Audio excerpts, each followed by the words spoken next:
Alright, how's it going? FIT1045. This is a test run, or sorry, maybe not a test run, a show run of my custom program. It's called PlanarRogue. It is a roguelike game where you have to defeat the enemy that's on a level and then essentially progress to the next level. And there's some combat involved. I guess we'll get into it. So let me start this up here.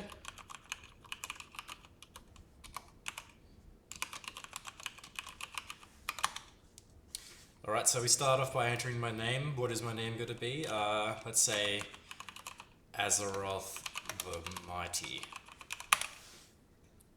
So we get a little lore dump here. There's a lot to read, so I'll leave you to read it. But it essentially tells us that we have to walk around using the arrow keys, and we use E to interact with NPCs that we can see here on this window. And we have a score, and we're trying to achieve a high score, I suppose. When we die, we'll restart. Hopefully I don't die, but anyway, as you can see, there's 5 NPCs around. The Monster Hunter, the Merchant, the Oracle, the Blacksmith, and the Portal. While the Portal isn't really an NPC, it is counted as one in my code. But we have, as you can see here, my name is Azeroth the Mighty. I have a starting health of 100 and 0 gold, and I'm equipped with a starter weapon, and we have 0 score at the moment. And I can't leave to the next level through the portal because I haven't defeated the enemy yet. So we've got to go and do that. So we go talk to the Monster Hunter and press E, and this opens up into the terminal a conversation. So we walk up to him and he says, looking for work. And yes, we are. We would like to hunt the enemy that he has helped us track. So here we can see that we're hunting Key, Lesser Wizard, type wizard. Here's his stats. And we would like to participate, so we'll say yes. And we have some options here before we start combat. We can equip a different weapon, or consume a potion. We don't have different weapons or any potions yet, so we're just going to go get started. And here we go. Combat happens in an instant. But it works as enemy attacks, then you attack, and it will end when someone has 0 HP. So we can see that we draw my sword, combat begins, they attack me and deal some damage. There's my new HP. I attack him back and kill him in one shot, so that's great. And we received 21 gold. We collected an evil eye, which is pretty cool, as a trophy. I'll get into trophies into a second. We collected a weapon. He dropped his silver sword. And we collected an Omni potion, this is great. Omnis are the rarest one. Alright, so we didn't take too much damage, so we're not gonna... the Monster Hunter can heal us if we like, but we don't need to do that yet. So we'll leave and we'll go back to our window here. Now we have 21 gold, but that's not that much. So we're going to go to the Merchant here. And he's quite jolly. There's a few things we can do here, and of interest to me is working for gold. An easy way to get some more gold in this game. So it's a quick time maths event, and I essentially have to answer a multiplication answer as fast as I can. Here I go. Oh! Fat fingered the answer here, so I earn no gold. That's great, that's going in the video. Alright, that's embarrassing. There's no way I'm getting an HD now. Oh, that's really bad. Okay, well, we'll skip the blacksmith. We can upgrade our weapon there. I'll be able to do it next level. But before we leave, I want to show off my trophy. So if we go to the Oracle and we press 2, she'll show us that we got the evil eye. The eye of your slain foe. Its iris swirls with darkness and seems to watch your every move. Taken from Key, Lesser Wizard. So they essentially just act as a keepsake and show you who dropped it. We'll leave for now. Oh, we could also do the same thing for the relics. She'll tell us what relics we have. And this first option I'll leave until later. So we've defeated the enemy. As we can see now, the portal is active. So we're going to go up to it and we'll walk through the portal. As you can see, this snapped my my character back to the center of the screen, and now we're on level 2.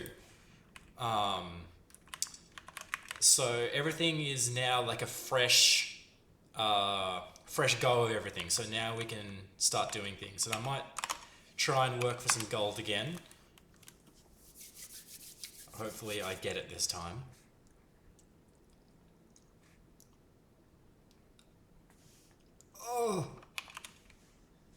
Oh my god, no, I'm good. This is the worst I've ever done. This is so embarrassing. I'm gonna have to start again. Alright, well, let's just hunt the monster that's here. So let's go hunt. And I survived. That's great. Don't have much health left, so let's heal up. So receive some healing.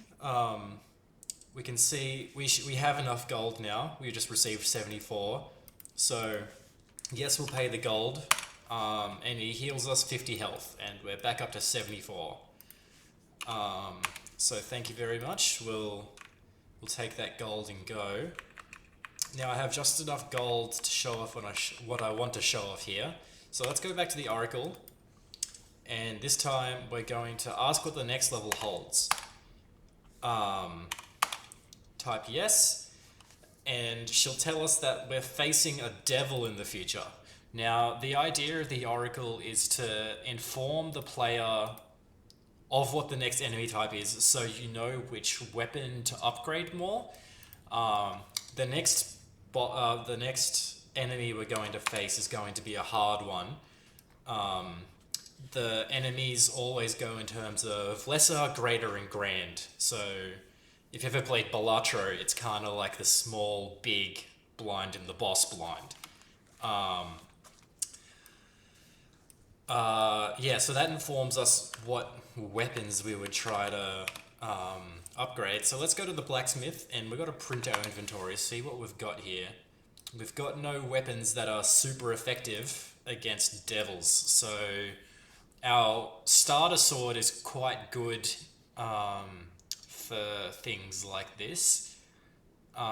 It's quite a strong early game sword, so we're incentivized to upgrade that one. So let's upgrade, and it's currently equipped, so let's equip our weapon. We'll pay the gold. We hand over our weapon and he'll hand it back, and we can see that the sword has been upgraded. Its attack is increased, got a defense increase, and this multiplier multiplies the attack when we hit enemies. So that's just about all we can do right now. We've already tried to work and it didn't go well. So we'll travel to the next plane.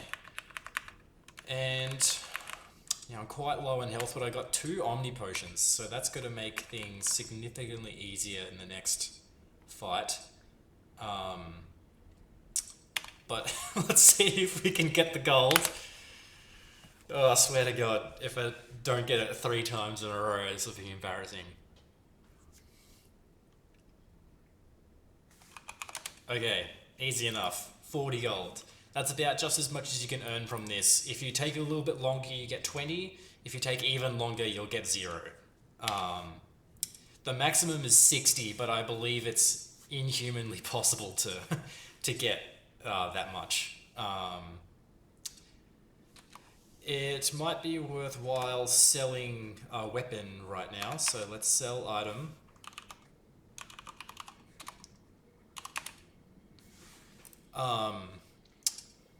Let's see, so we have this sword here, which has considerably less attack. Some more defense, but it's considerably less attack. The stats are randomized to some degree. So I think I want to sell weapon 1 here, Key's Silver Sword. So enter 1, and we'll get some gold back for that, so that's great. We gotta go back over to the blacksmith, maybe upgrade our weapon again, because this enemy is going to be particularly strong. So we'll upgrade our starting weapon. Excellent. Let's go to the monster hunter, and we'll drink our Omni potions. They give, there are 4 different potion types. There are health potions, attack potions, and defense potions, and Omni potions. Omni potions just do all of the above, and they're pretty self-explanatory. HP heals you, attack increases your attack, and defense increases your defense. So let's consume a potion. We have our 2 Omni potions here. So we'll drink the first one.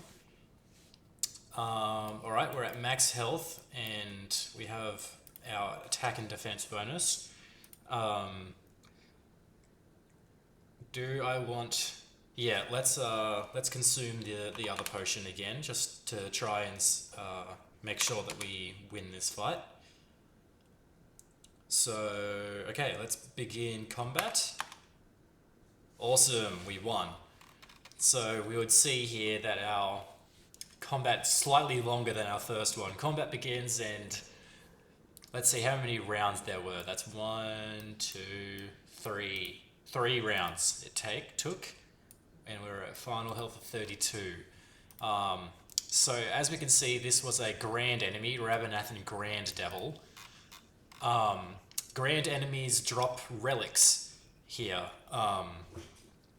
They change how the game works slightly. This brand of Hephaestus, that lets the blacksmith upgrade your weapon for free. We don't have to pay the 30 gold we would normally have to. And this Feather of Swiftness makes it so that we attack first in combat, and that's quite powerful. So I might select the Feather of Swiftness here. We have 32 health. Maybe we'll actually receive some healing here. We have plenty of gold. And we'll even go to the oracles, see if they can tell us what's coming up. A devil again. Okay. Well, I should show off that. Let's see our relics. We can see here our relic is the Feather of Swiftness. Yep. Now I didn't see what weapon we got from Rabanathan, so let's print our inventory, and we still haven't got a weapon that's particularly good against devils, but we do have this enchanted staff for wizards, so let's maybe equip that weapon. So our 3rd index, and go. We've already done that, yes. So you can only do it once per level. We've already upgraded our weapon, we can't do it again. So we're just gonna leave. We'll come back, upgrade Rabanathan's enchanted staff, and we can see that as we changed our weapon here, we've changed our equipped weapon. Go through the portal, and we're at level 4. So let's upgrade our weapon now. Pay the gold. Excellent. I might go sell my other weapon as well. So sell an item, we'll sell a weapon, and we would want to sell weapon 2.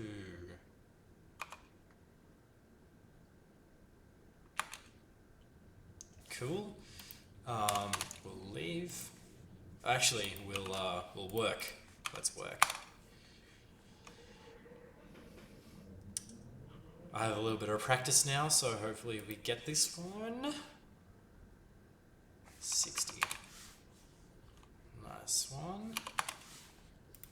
Now let's go to the monster hunter. And we'll use this Rabinathan's Enchanted Staff. I don't see why not. Begin combat, and yep, we win. Or we got got quite low there, 5 health.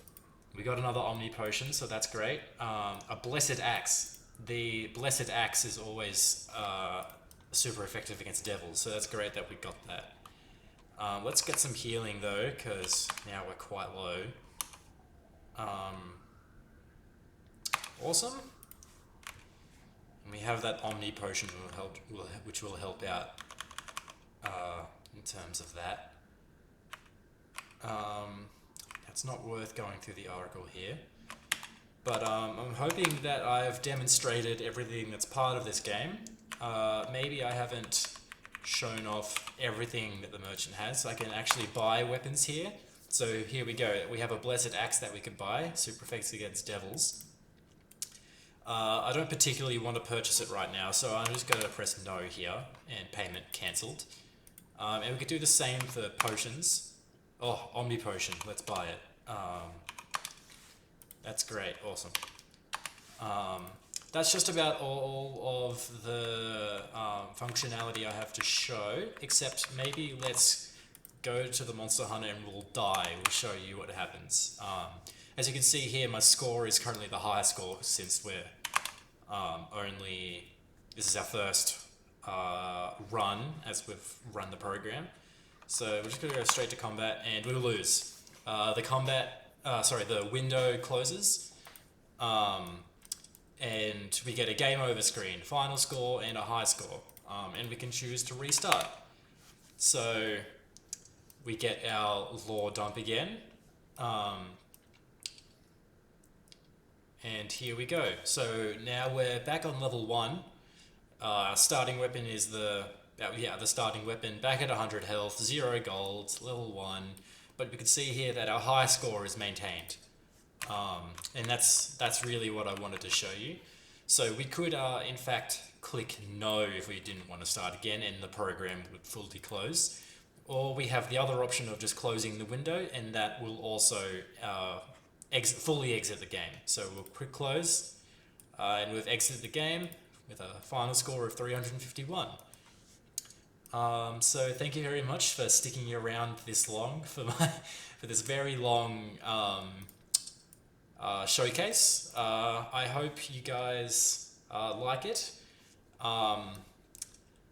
Yeah, I'm unsure if I have to go through the code itself. The code itself is quite long, as you can see. I can maybe give you brief overviews. So we import a fair few libraries. Most importantly, this Magic Enum one I sourced myself. Gives some more enum functionality. So as you can see, I've mostly used a lot of classes. This is very object oriented. So we have an item class that is a parent class to all these child items: the relic, the trophy, the weapon, and the potions. And if we open up this one, they have their own potion type, and they have a certain amount of restore for each of the things. Here's the constructor. Yeah, that's more or less how the items look. We also have the enemy and the player classes. There's a lot in the player class. All of these are quite long, especially these item ones. They can take a generic item, as we can see, not just a weapon or such. So if we open up this give weapon, we can see that we're using kind, item kind, and we can do a switch case based on that. So if the kind is weapon, then we do a static cast to weapon from the item, and we add that to our inventory. And that works just the same with the rest of the items. We also have the NPC class, which controls each of the 5 NPCs. Then we have a planar level class. This holds all of the NPCs and the level. It knows which level it is. pretty self-explanatory. And then there's the game class that holds all of the planar levels and has draws the things to the screen and such and such. And then here's our main, pretty short and simple. It has got some extra stuff extra control flow to see if you want to play again. And yeah, that's that's my program in a few minutes. All 2,527 lines of it. Took me a long time to write this code, and I sure will appreciate if I could get a high distinction for this. Anyway, thanks for sticking around. I look forward to any feedback that I get. Thank you.